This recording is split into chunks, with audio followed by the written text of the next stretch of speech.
take a seat and join Midweek Motivation with John and Carly. Hey. Midweek Motivation. Let's go!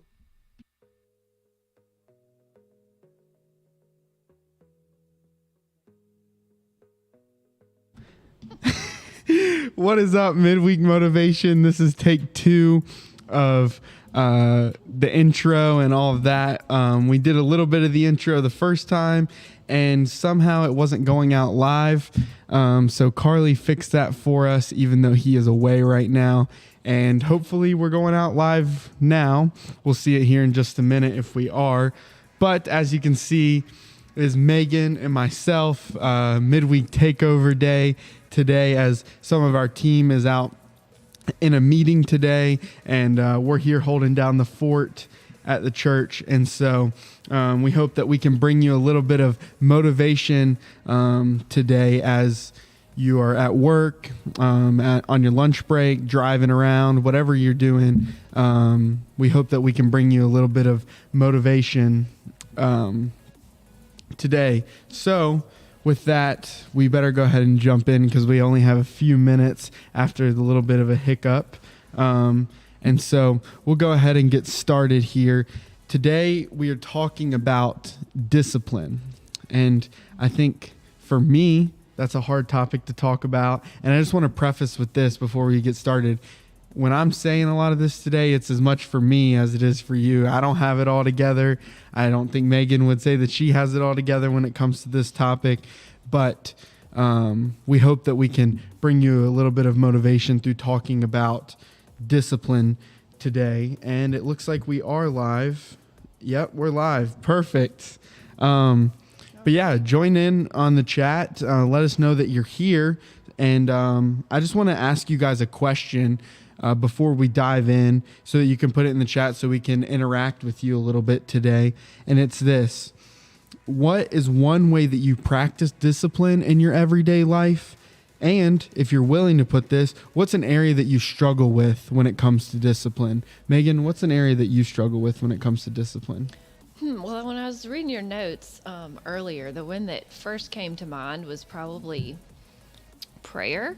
I think, taking time, especially when you're a mom, all the moms out there can probably agree with me on this, is that, first part of your day definitely should be prayer. And sometimes that happens like when I'm just woke up, haven't put my feet down on the floor yet, and I try and take some time to pray. But a lot of the times I feel guilty because I don't spend enough time in prayer.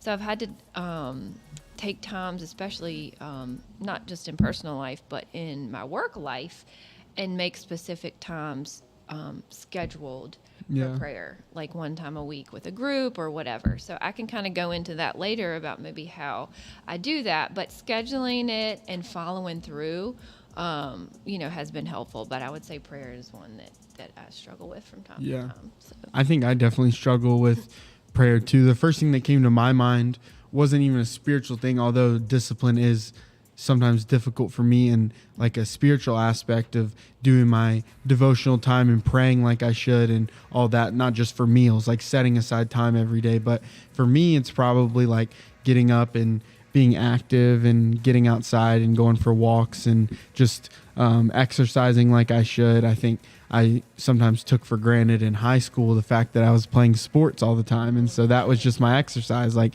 you have 2 hours of practice after school and you're running a lot. And so now that I don't have that in my life, like I have hobbies and sometimes get to play sports with friends or whatever, but trying to be active in my everyday life is a discipline that I struggle with, because if I don't wake up early in the morning and do it first thing early in the morning, then it's not going to get done, because by the time I get home from work, I'm exhausted. I'm like, I just want to sit here and watch TV. Like, if I'm like, I'll put off going to the gym or put off running till later this evening, that's never going to happen for me. But I just wanted to stress something at the beginning. I think discipline is something that we all struggle with as humans. It's just in our nature, to our fallen nature, to struggle with that, to struggle with consistency. And so if you're out there struggling, I hope that this will motivate you and spur you on to be more disciplined, as it did for me. But this was all birthed out of just reading a devotional this morning that me and the high school guys are going through this week. And it's called Greater Reward. And it's talking about how implementing discipline now in your life will pay dividends in the future, because we're not just working towards something in this life. We're not just working for promotion at a job or for financial gain, but ultimately we're working for a higher cause, and that's for Jesus. And so we have to have discipline in our lives so that we can further his kingdom, so that we can further his name and spread his name. And that's why discipline is so important, not only in your spiritual life, but like I was saying, in my active life, like getting out and being healthy is important so that I can further his kingdom. Because if I'm not healthy, I'm sitting at home all day because I'm sick or don't feel well, then I can't be furthering his kingdom. But if we're disciplined and we stay disciplined in our everyday lives, that's when we can make a real impact for the kingdom. And so I just want to read this as we kind of jump in head first in today's topic. It's 1 Corinthians 9:24-27. And I'm sure many of you have heard this passage, but it's Paul writing here. And he says, "Do you not know that in a race, all the runners run, but only one gets the prize? Run in such a way as to get the prize. Everyone who competes in the games goes into strict training. They do it to get a crown that will not last, but we do it to get a crown that will last forever. Therefore, I do not run like somebody running aimlessly. I do not fight like a boxer beating the air. No, I strike a blow to my body and make it a slave. So after I have preached to others, I myself will not be disqualified for the prize." And the discipline part there is the strict training. I was actually reading something yesterday, and it was talking about how in this day, the people that Paul was writing to would compete in these like huge games, almost like the Olympics of their time. And it was like a 10-month training process minimum.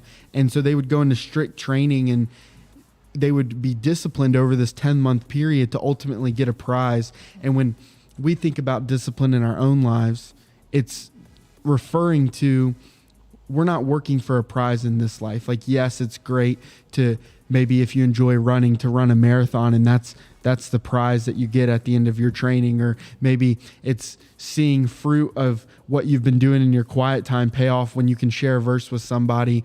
Yes, those are all great things and working towards the prize of this life, but ultimately we're working towards the crown that is in heaven for us. And so that's what I really took away from this passage, being disciplined now so that we can get a greater reward in heaven when we stand face to face with Jesus. Mm-hmm. Yeah, and I think what stood out to me, what you just read, was like, that part is not easy. It's actually really difficult and painful, and like probably nothing that back in their time they probably didn't want to get up and do that every day. And I think that's the thing about whether you're thinking about a spiritual discipline or something that you're doing for your own health or in your family or whatever. Yeah. Not often are those things that you really want to do. They're things that God knows that we have to keep on ourselves about, so that we will do them. And once we do them, we do get that joy. And we for see, sure. The results, but just like getting in that habit or that routine, it's not always an easy thing, and it can be actually painful, like this verse says. Yeah, he says that he strikes a blow to his body and makes it a slave, so that after I preach to others, I myself will not be disqualified for the prize. He's literally putting himself through strict training so that one day he can get the prize, which is stored up for him in heaven. And I think, I feel like when it comes to discipline, like you were saying, it can be difficult, it can be hard, but when we implement it over time, it becomes something that's a habit. It just becomes something that we do. Yeah. And you don't want to fall into the trap of just getting complacent, especially in your spiritual life. But when it becomes a habit, it's something that you enjoy. It's something that you find true joy from. And on a daily basis, when you wake up and you read the Word of God and you pray and you do your quiet time and you spend time with Him, it doesn't feel like pain anymore. Maybe at the beginning when that alarm goes off 30 minutes earlier or something, you feel a little bit of pain. But as it goes on, you find joy in that, and you find joy in waking up to spend time with God. And so I think, although I said disciplines in every area, and it's something that we have to have in every area, kind of what I want to focus on is the fact that we have to find discipline in our spiritual lives if we're going to be able to witness well to people, if we're going to be able to get the crown that is stored up for us in heaven. We have to be disciplined in our spiritual life, spending time. And I think Pastor John does a great job of painting an image of this when he shares the salvation message. He says it's just like a friendship. Like if your friend flies off to California and you never talk to them, 30 years down the road, you're not going to know them. But if you spend time every day calling them, FaceTiming them, talking to them, even flying out to see them, visiting with them, you're going to know who they are. And I think that's where the discipline comes in, that it's like we have to spend time with God every day so that we know him, so that we learn more about him, so that he's truly our friend. Yeah, and when you think about training physically, like that is all you and what your body, I guess the physics, if that's the right word, of your body. Like the more and more you train it physically, the more it will be able to perform. Yeah, for sure. So, if you think about it in a spiritual way, we know that it's not us working, it's God working through us. So if you use that concept, the physical concept, and think about it spiritually, like think about how much more that God can do through you when you continually practice those disciplines. And, prayer being one of them. I mean, we really can't do anything in our own strength without praying and asking God, the Holy Spirit, to do it through us. And I think as we do that more, we realize and we start to see how God can work through us in ways that you really can't explain. Like, for sure, physically, I can't explain this. Why this happened, how this happened, is only God who could have done that. Yeah. So, I think that the more we do those things that you are talking about, the more we'll actually see God doing things that we actually never could have done on our own. For sure. I think it's interesting. Everyone on the Zambia team is joining in here. Kylie and Jeanette and Christy, Kennedy and Kendall are all saying hi from Zambia. So this is cool that we have people on here from across the world right now watching and tuning in. We hope that your trip is going well. We pray that it's going well.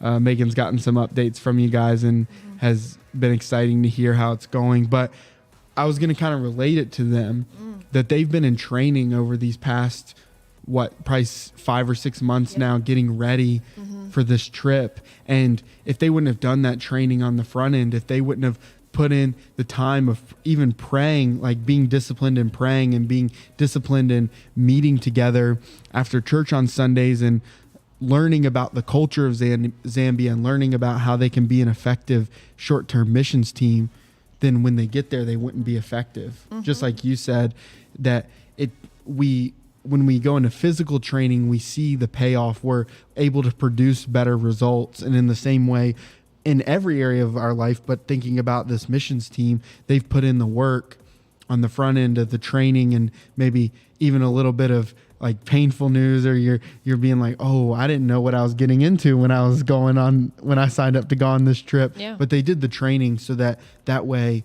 when they got there, they were ready and they could produce a result that is glorifying to God and that they ultimately feel good with and say, we went there and we were able to minister to these people well. We were able to help these people in a way that was truly helpful to them, in a way that truly benefited them.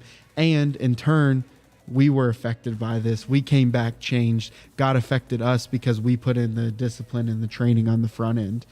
Yeah, definitely. And I've kind of been back and forth a little bit with Jeanette, her giving me a few updates, but there's so many questions I have, but we'll hear about those stories when they get back. But I think that they have been pushed out of their comfort zone. And hopefully that preparation that they did do helped them to be able to react in a positive way when they were put in a situation, maybe that they weren't super comfortable with, not in a bad way, but in a like, God is saying, I'm going to stretch you spiritually. Yeah, for sure. And I think that's what they're going to say when they get back from this trip is God stretched them. And that's what we wanted, Yeah. But also they prepared and they, prayed together and they did all those things that you said. But the cool thing too is that they're not running their race alone. Yeah. That we have been here. We prayed for them the week before that they left. And then we're still praying with them as they're out there. And so, spiritually, that's why God makes us a family, is that, we're not running that race alone. We're not doing all that effort ourselves, that we have other people, even behind the scenes, that we may not even know about, encouraging us in prayer or, just being supportive in so many ways. And so it does take, like they say in Africa, it takes a village. And I think, that's kind of what this has been, with them taking this trip and us praying them along. It's just really exciting to see what's happening with them, and we can't wait to hear when they get back. Yeah, for sure.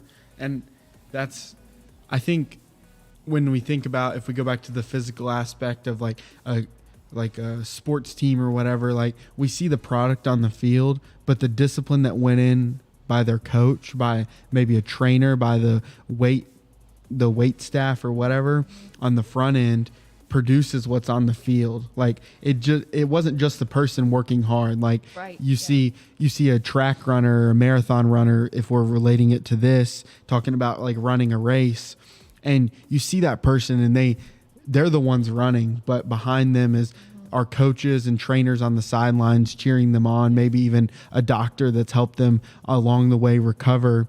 And it does take an army of people, a village of people, in order to do this. And so I think you mentioned maybe before we came on about like the accountability side of things and just holding each other accountable.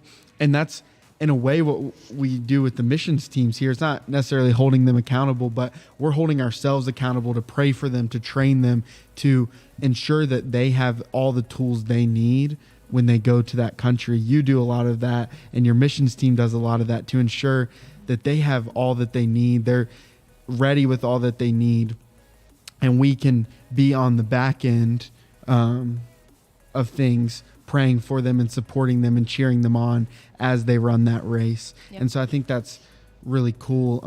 I have one more verse and then we'll kind of give final thoughts. We got a little bit of a late start today, so it's going to be a quicker show. But Hebrews 12:11, it's what you were talking about just a few minutes ago. It says, "No training seems pleasant at the time. In fact, it seems painful, but later on it produces a harvest of godliness and peace. It does this for those who have been trained by it." And so for me, I'll be honest, this morning I didn't want to get out of bed, but Stephen Clement invited me to a workout group that he's been a part of, and they meet at 5:30, and I was like, that was like the only thing hindering me from going. I was like, if you meet at 6:30, I'd be there like an hour later. But I ended up going and had a really good time, and it was a really good workout, honestly, extremely hard. But that's a discipline that I want to implement in my life. One, waking up earlier so that I feel more productive in the mornings when I wake up earlier. And two, also exercising first thing in the morning, working out first thing in the morning. And so that's something that I'm trying to implement into my life. And then one of the first things I do when I get to work is try and spend quiet time with God before I start my day, and prayer and Bible reading and devotions. And so that's kind of a way that I practice discipline, and I'm still trying to implement that discipline in my life. What's some ways that you do to maybe encourage somebody out there that's looking for a way to start? Yeah, so when I mentioned before kind of how prayer doesn't always come the most natural to me, but prayer is actually one of my goals, with missions here at Parkway is, nothing really is effective is going to happen without the prayer. So I actually made it one of my goals that I shared with, Dustin and the whole staff, is to have a weekly prayer meeting. So we've actually, with the exception of a couple times, every single Monday since our church year started, we have had a prayer meeting on Monday mornings in the Overlook Room at 9 o'clock. Sometimes it's 5 of us, sometimes it's 2 of us, but just having that, okay, it's every Monday morning at 9, this is what I'm going to be doing. I'm going to be praying for our missionaries, praying for the world, praying for one another, and just having that accountability and fellowship. Yeah. And knowing that if I don't show up, somebody's sitting there alone. Mm. Or if I'm not praying, then, I told the missionaries that I was praying for them today, but if I'm not, Yeah. that's a problem. Yeah. So, having a group of people that, you can be accountable to, I think is helpful. Yeah. Yeah. That's really good. I think, just in summary, that it's not always easy. It's not always the most fun thing to do. And I think that's why in our human nature we don't. But when we practice discipline over time, we're better people. We can be better for the people that are around us. We can share Jesus better. We can be more effective in our ministry and our jobs. But most of all, we're storing up crowns in heaven. And when we get to heaven and we see Jesus, it's not going to matter everything that we did, every little nitpicky thing that we did, but it's going to matter what we did for Jesus. And if we're training and we're disciplining ourselves daily spiritually, then we're going to be able to see those crowns, just like Paul talks about. Not everyone in this life is going to win, but we can win when we practice disciplines on a daily basis and maybe sacrifice a time of leisure for a little bit of pain so that in the long run it pays off spiritually and physically. Jeanette said on here, we miss you guys, excited to share what God has done on this trip. Well, we miss you too, and we're excited to hear what God has. But we didn't hit it at the beginning, but if you text Motivate to 540-900-3838 to join the group. Oh, is this Pastora Anna? I think it's is that Pastora Anna? Yes. Hi, Pastor. Wow. Hi, Pastora Anna. It's so good to see you. We're so glad to have you on here. And it's so good to see you. That's actually a church that we partner with in Panama, the pastor there joining us. So we have people from Zambia and Panama. This is crazy. Despite all the technical difficulties, people from all around the world are still watching. That's so neat. But yeah, I hope this was motivating to you. Do you have any final thoughts, Megan? Yeah, I mean, as you've been talking and sharing this scripture, I'm thinking about Paul's talking about the crown, right? Yeah. So, if you're an athlete and you're working towards a prize, whether it's the Olympics and you want the medal, or it's basketball and you want the trophy, or whatever, you kind of have that goal in mind. And I'm trying to imagine in my head what this crown is like that the Bible talks about. And I think we have our finite minds cannot imagine what that crown really is. We can try to think of the most beautiful thing or the most amazing thing to us, but I think we really have no concept of what that's going to be like. And we don't do things for crowns. We do them for Jesus, but he says we're going to get this crown. So I just can't wrap my head around what that means and what that's going to look. I think it's just going to be something beyond incredible that our minds can't comprehend, which is exciting. And I think that also pushes you towards wanting to be disciplined in the everyday and in your spiritual life, because we think of it as like, oh, we're just gonna get like a little trophy when we get to heaven, but like if that's all it was, like we would be able to comprehend that, but we can't comprehend it. We're like, a lot of us, we say crown, but then when you actually think about it, like you said, we have no idea what that's going to be, and we have no idea what a lot of heaven's going to look like, but that's what we have to look forward to one day as Christians. And so I hope this was motivating to you. We're about to run out of time. Sorry, it was a little bit shorter today because we had some technical difficulties, but don't forget to text the number, turn on push notifications so that you can stay up to date on all that's happening here at Parkway, as we have some exciting things on the horizon here that we can't wait to share with you. But without further ado, this has been Midweek Motivation. Bye.